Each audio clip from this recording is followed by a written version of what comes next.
I'm Lydia Smith. I'm head of the Centre for High Carbon Capture Cropping, and this multi-partnered project is looking at 4 different crop groups. And today we are at Farm Ed in the Cotswolds, and we're looking at particularly at one of those groups. So we're looking at food, perennial food and perennial forage crops.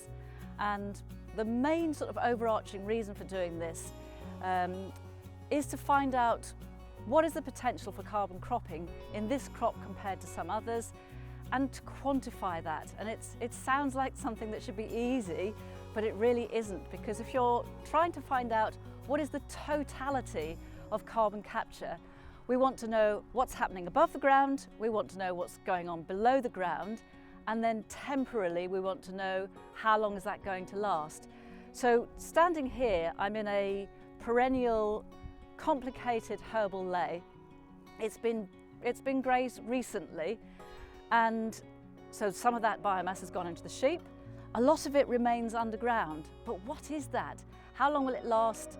How deep does it go? And these are the sorts of questions that we're asking.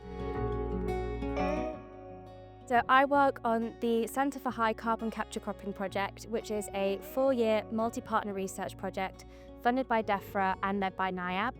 The objectives of the project are to firstly support farmers and growers with increasing carbon capture on the farm and rural resilience, and help build emerging value chains and markets using biorenewables from fibre crops and biomass crops, and thirdly to establish a UK knowledge hub.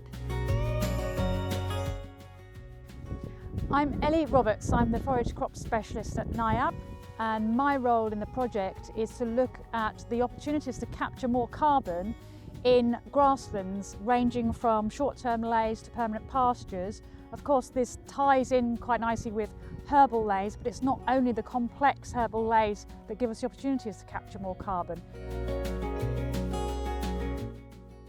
I'm Ian Wilkinson, and I'm here with Cotswold Seeds and with my other hat, Farm Ed. And I'm in the demonstration field where we're looking at crops that animals can eat and that sequester carbon.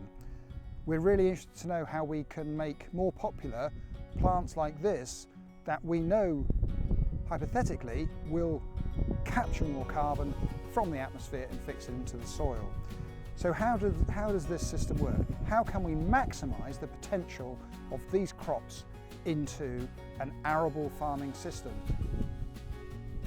Obviously everybody's really keen to capture carbon to reach net zero, but at the end of the day this has to stack up for farmers. So we need to understand how, by introducing things like herbal leys into a farming system, that can actually help farmers balance their books.